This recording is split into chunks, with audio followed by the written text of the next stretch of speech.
એક ગાઢ જંગલ હતું. એમાં એક વડ પર ઘણા બધા કાગડાઓ રહે.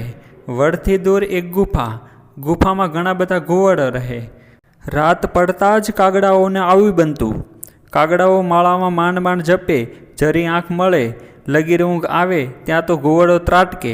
કેટલાક કાગડાઓને મારી નાખે ને એમના બચ્ચાઓને પીખી નાખે, ઈંડાઓ તોડી ફોડી નાખે. રોજ આમને આમ ચાલે. ઘુવડનો આવા ત્રાસનો ઉપાય શું?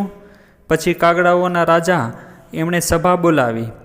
એણે કાગડાઓને પૂછ્યું, ઘુવડોના રોજનો ત્રાસનો કોઈ ઉપાય વિચારવો પડશે. ઘુવડો ગુફામાં રહે છે. એમની ગુફા એક જ તરફ ખુલે છે. આથી એમનું રહેઠાણ અભેદ કિલ્લા જેવું છે. રાત્રે ઘુવડો આતંક મચાવે છે અને દિવસે એની ગુફામાં ભરાઈ જાય છે. એટલે આપણે એમના પર સીધો હુમલો કરી શકતા નથી. તો કરવું શું? બધા મંત્રીઓએ રાજાને અલગ અલગ સલાહ આપી, પણ એમાંથી એકેય સલાહ કામ લાગે તેમ ન હતી.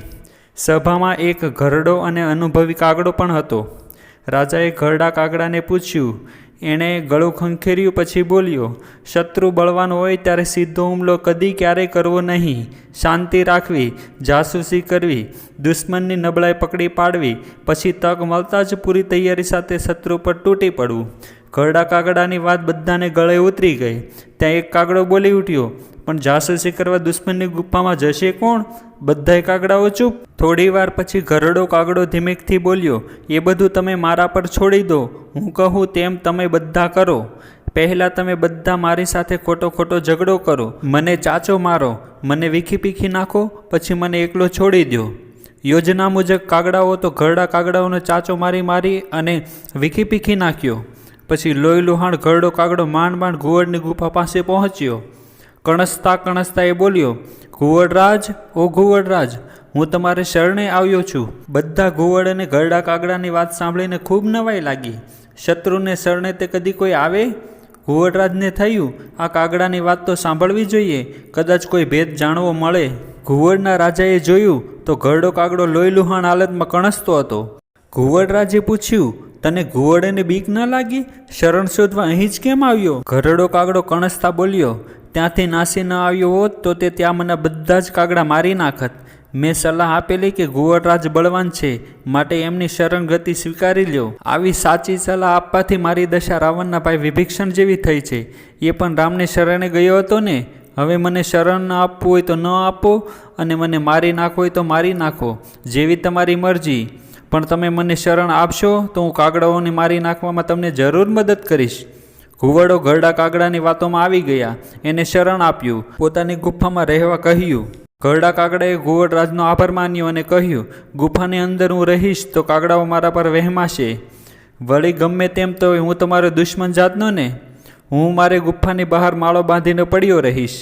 કાગડાઓ તમારાથી બીવે છે, એટલે છેક ગુફા સુધી આવવાની એમની હિંમત ચાલશે નહીં. આમ ઘરડો કાગડો ગુફાના પ્રવેશ દ્વાર પાસે રહેવા લાગ્યો. ઘુવડો એના માટે ખાવાનું પણ લાવતા. પછી ઘરડો કાગડો ધીમે ધીમે ગુફા પાસે સૂકા સળીઓ, ડાળ, પાંદડા બધા ભેગા કરવા મળ્યો. ઘુવડોને એમ હતું કે ઘરડો કાગડો બિચારો માળો બાંધવા માટે એ બધી ચીજો એકઠી કરી રહ્યો છે. થોડા દિવસોમાં તો ઘુવડની ગુફા પાસે સૂકા ડાળ પાંદડાનો ઢગલો થઈ ગયો. એક દિવસ સાંજે ઘરડા કાગડાએ જોયું કે નજીકમાં ક્યાંક આગ લાગી છે.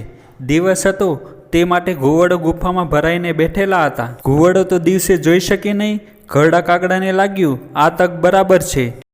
રાત પડવાની તૈયારી હતી, તેથી ઝડપથી ઘરડો કાગડો ઉડ્યો અને રાત્રે કાગડાઓના રહેઠાણ પાસે પહોંચ્યો. કાગડાઓના રાજાને પ્રણામ કરીને બોલ્યો, હુમલો કરવાનો સમય આવી ગયો છે. ઘુવડોની ગુફાના દરવાજામાં જ મેં આગ લાગે તેવી ચીજનો ખડકલો કરી દીધો છે. એનાથી થોડે જ દૂર એક ઠેકાણે આગ લાગી છે. ત્યાંથી એક છેડેથી સળગતી લાકડી આપણે લઈ લઈએ અને ઘુવડની ગુફાના દરવાજામાં નાખી દઈએ અને આગ લગાડી દઈએ. પછી સવાર પડી. બધા કાગડાઓ ફટાફટ ઉડ્યા અને જ્યાં આગ લાગી હતી ત્યાં પહોંચી ગયા. કાગડાઓ ચાંચમાં સળગતી સાઠેકડી લઈને ગુફાના દરવાજામાં નાખવા લાગ્યા. સૂકા ડાળના પાંદડાને સળગતા વાર છે નહીં. થોડી વારમાં તો મોટો ભડકો થઈ ગયો. વળી પવનની દિશા ગુફા તરફ નહીં. તે બધો ધુમાડો ગુફામાં જવા લાગ્યો. ઘુવડોને ગુંગળામણ થવા લાગી. આગની જ્વાળા પણ થોડી વારે ગુફામાં લપકવા લાગી. દિવસ હતો, તેથી ઘુવડોને કશું દેખાતું નહીં. ગુફામાં ધુમાડાથી ગુંગળામણ થતી. તે બચવા માટે ઘુવડો ઉડ્યા, પણ બહાર નીકળતા સીધા આગમાં. ઘુવડોની ચીખથી ગુફા ભરાઈ ગઈ. ગુફાની અંદર હતા તે ઘુવડ ગૂંગળાઈને મર્યા, અને બચવા માટે બહાર નીકળ્યા તે ઘુવડો આગમાં બળીને મર્યા. કાગડાઓનો વિજય નાદ થયો. જોયું ને મિત્રો, ઘુવડની નીતિ ખરાબ હતી, તેથી તે બળીને મરી ગયા. આપણે હંમેશા સાચી જ નીતિ રાખવી જોઈએ.